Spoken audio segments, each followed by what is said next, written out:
नमस्कार शोधार्थियों।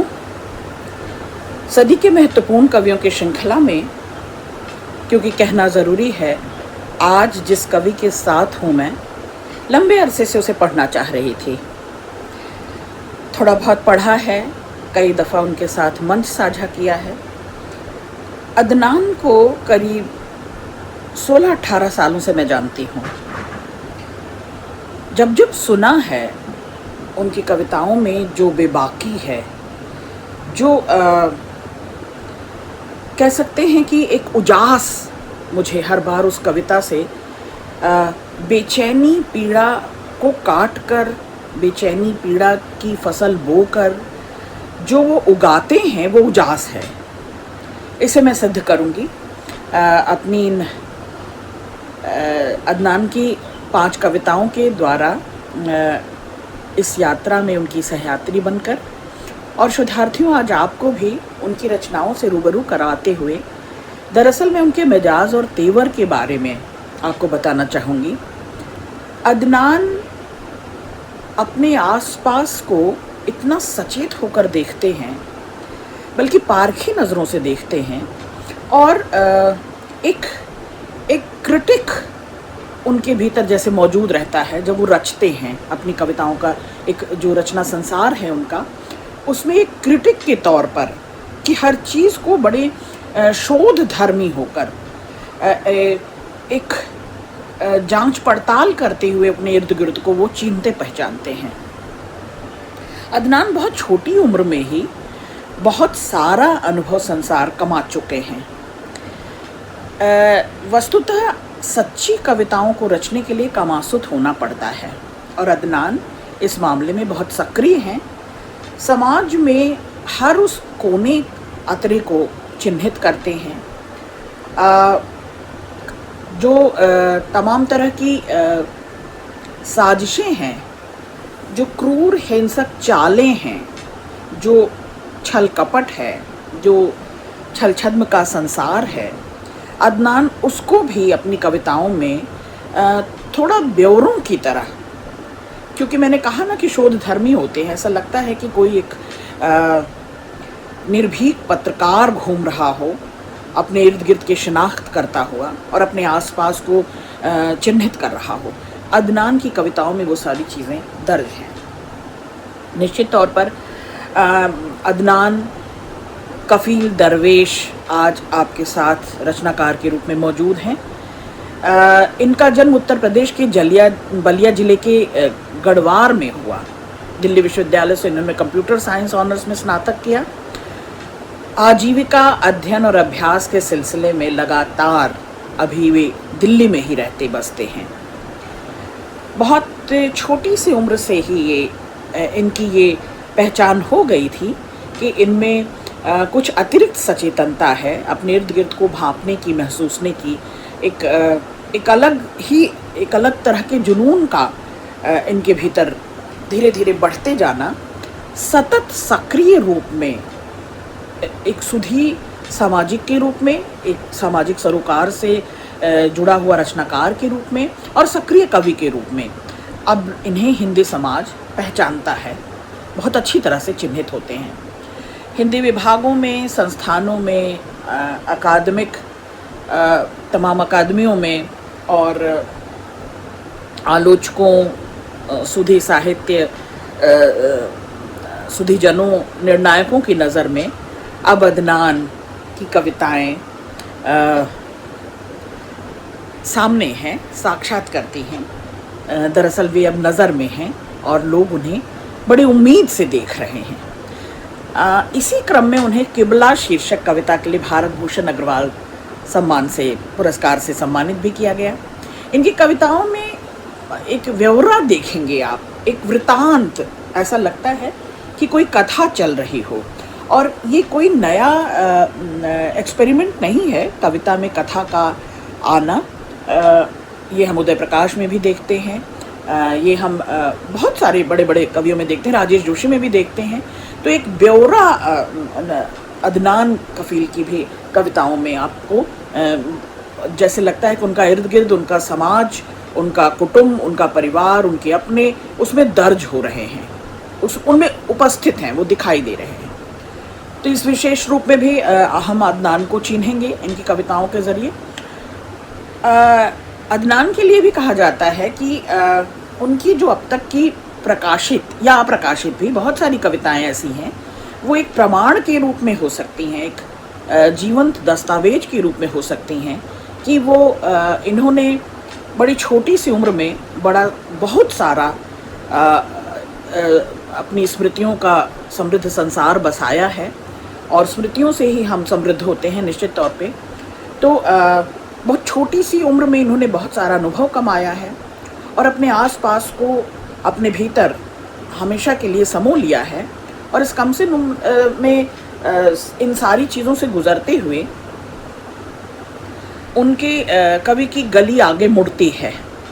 उनकी कविताएं आज भी और लगातार तमाम जो कंटेम्प्ररी समसामयिक पत्र पत्रिकाएँ हैं उनमें प्रकाशित हो रही हैं। कई वेब माध्यमों पर भी अब इनकी कविताएं प्रकाशित हैं, देखी जा सकती हैं। शोधार्थियों, ज़्यादा समय न लेते हुए मैं अदनान की 5 रचनाओं के साथ आपके साथ रूबरू हूँ, जुड़ती हूँ।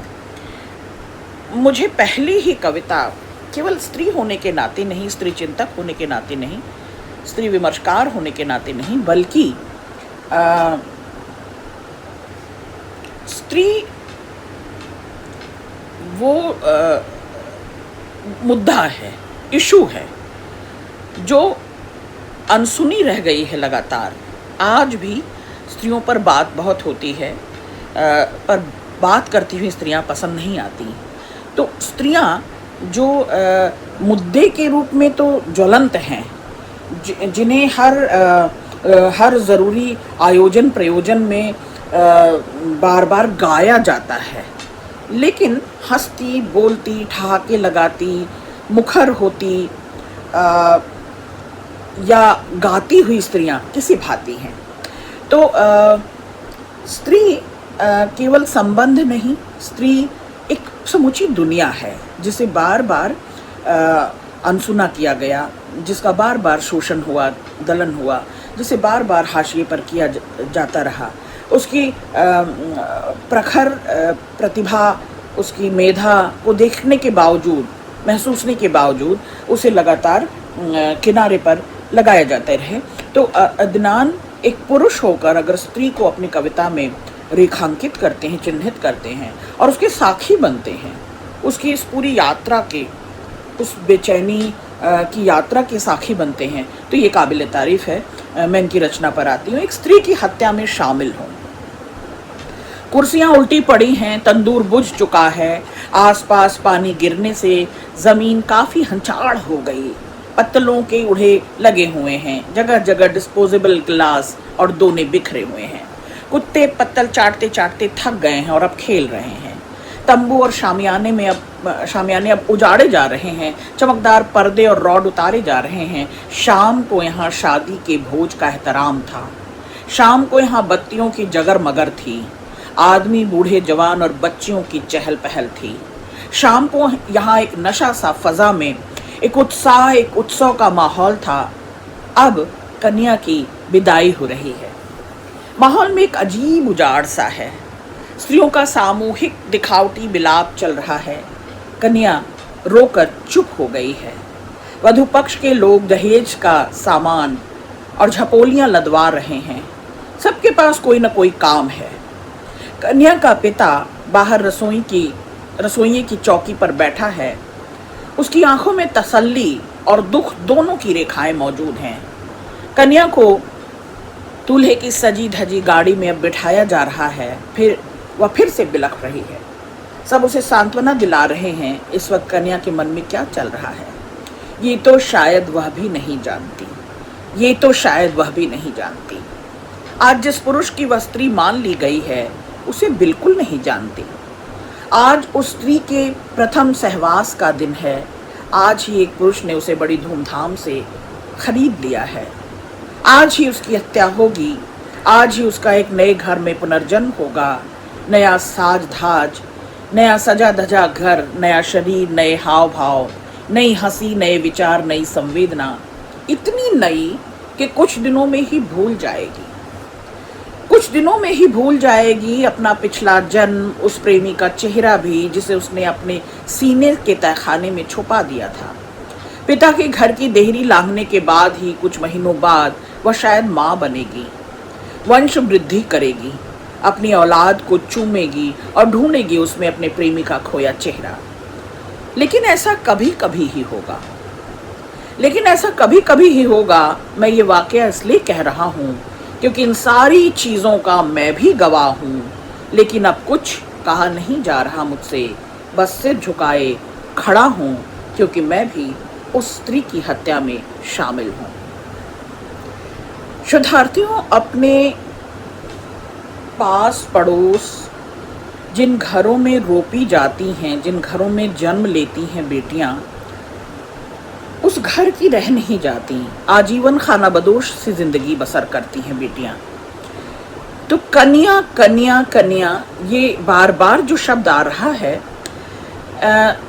दरअसल अदनान आपको उस ओर भी ले जाते हैं कि पैतृक वंश, कुल, जात, परंपरा, इस सब से कन्या का कोई नाता नहीं होता, कभी कुछ भी जुड़ा नहीं होता।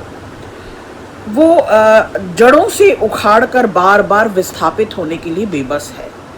उसे विवाहित होना, संस्थाबद्ध होना, उसे किसी पुरुष की स्त्री होना, किसी पुरुष की संपत्ति होना, जैसे उसे उसने खरीद लिया हो, बेबस करता है। और ये कन्या जब ब्याही जाती है तो एक नए कुल, नए समाज, नई पितृ व्यवस्था, नई संस्कृति, नए संस्कार, आचार व्यवहार में अपने को ढालने की पूरी कोशिश करती है।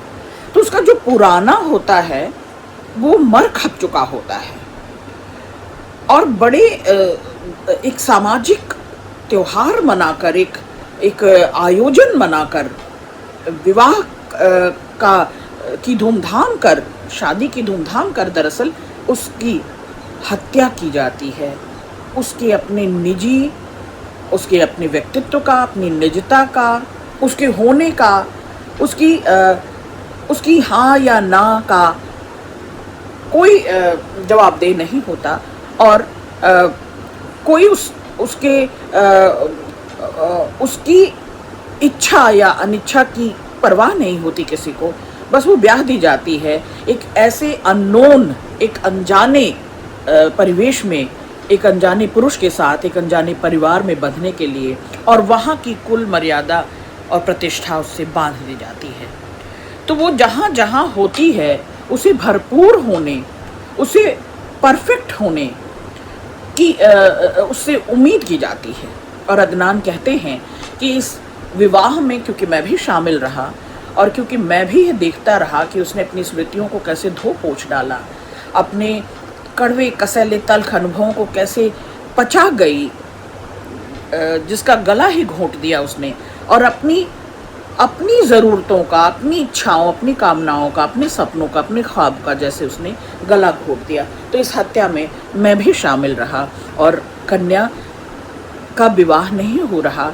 एक ऐसा संयोजन है ये, एक ऐसा आयोजन है ये जिसमें सब लोग धूमधाम खुशी मना रहे हैं, पर खुश नहीं है अगर कोई, भीतर से लबालब भरपूर नहीं है कोई, तो वो जो अपनी से फिर से एक यात्रा के लिए फिर से निकल पड़ी है और फिर उसे कहाँ था मिलती है, कहाँ पनाह मिलती है। अदनान चिंतित हैं। दूसरी कविता है मेरी दुनिया के तमाम बच्चे। वो जमा होंगे एक दिन और खेलेंगे एक साथ मिलकर, वो साफ सुथरी दीवारों पर पेंसिल की नोक रगड़ेंगे, वो कुत्तों से बतियाएंगे और बकरियों से और हरे टिड्डों से और चींटियों से भी। वो दौड़ेंगे बेतहाशा हवा और धूप की मुसलसल निगरानी में, और धरती धीरे धीरे फैलती चली जाएगी उनके पैरों के पास। देखना वो तुम्हारी टैंकों में बालू भर देंगे एक दिन, और तुम्हारी बंदूकों को मिट्टी में गहरा दबा देंगे। वो सड़कों पर गड्ढे खोदेंगे और पानी भर देंगे और पानियों में छपाछप लौटेंगे। वो प्यार करेंगे एक दिन उन सब से जिनसे तुमने उन्हें नफरत करना सिखाया है। वो तुम्हारी दीवारों में छेद कर देंगे एक दिन और आर पार देखने की कोशिश करेंगे। वो सहसा चीखेंगे और कहेंगे, देखो देखो उस पार भी मौसम तो हमारे यहाँ जैसा ही है।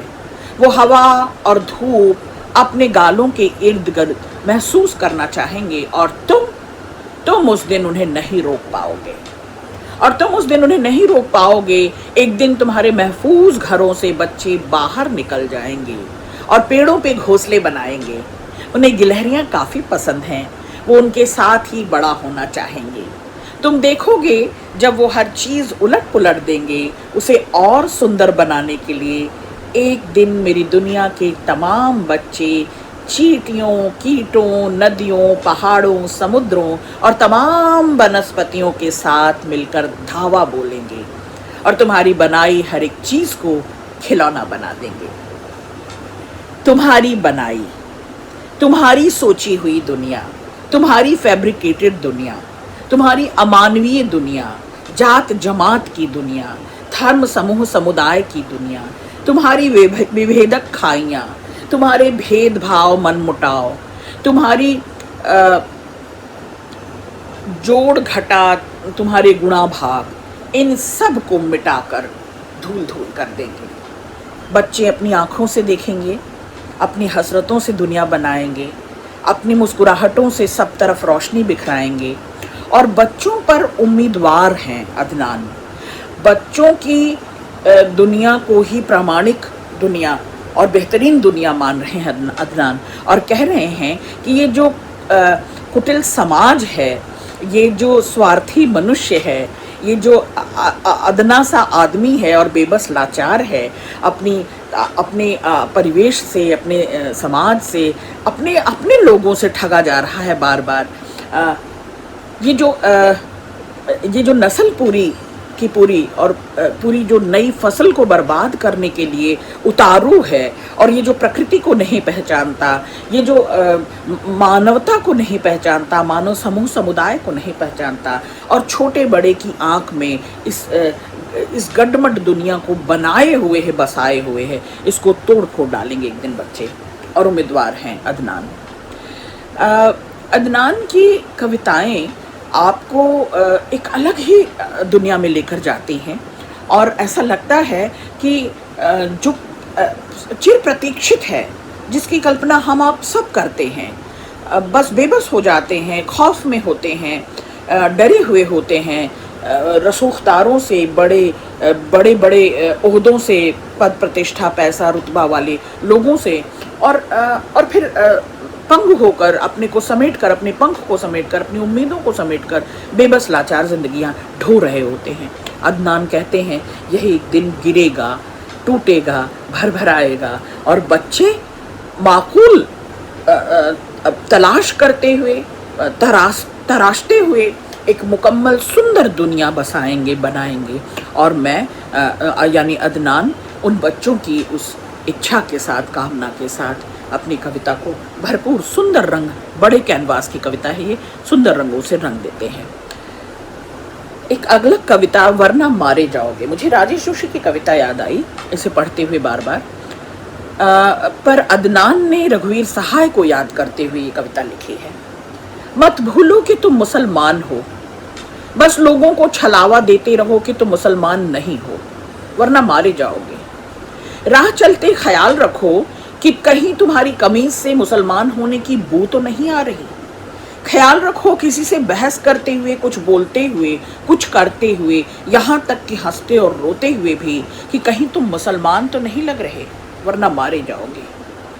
ये बात हमेशा याद रखो कि तुम एक मुसलमान हो और तुम मरोगे नहीं, एक दिन मारे जाओगे। यानी स्वाभाविक मौत नहीं, स्वाभाविक गति नहीं, स्वाभाविक चाल नहीं। ये जो हमारा सांझा चूल्हा, सांझी संस्कृति, सांझी तीज त्योहार, सांझे परिवार, हमारे बोल बर्ताव, रहन सहन, हमारा भाईचारा, हमारा कोना ताज़ा टटका, हमारे हितो मितो, जो हम हा से हिंदू और माँ से मुसलमान जो हम हुआ करते थे, वो अब तार तार हैं। अब हिंदुत्व की बात होती है, अब मुसलमान को उसी के घर में, उसी के देश में, उसी के समाज में, उसी के कुटुंब में, उसी के परिवार में, उसी के भाइयों के बीच अलगाया जा रहा है। अब कोई वसुधैव कुटुंबकम नहीं है।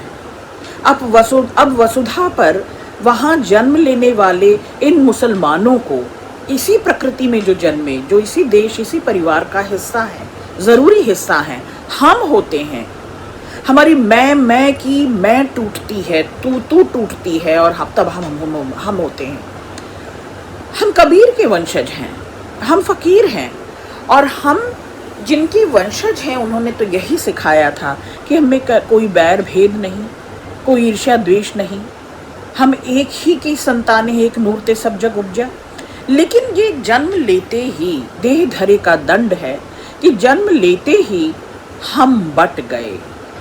ये जो हिंदुत्व की नई पहचान की जा रही और कराई जा रही है, सचेष्ट कराई जा रही, सायास ये चीज़ें आपके भीतर बोई जा रही हैं कि आपको अलगाया जा रहा है।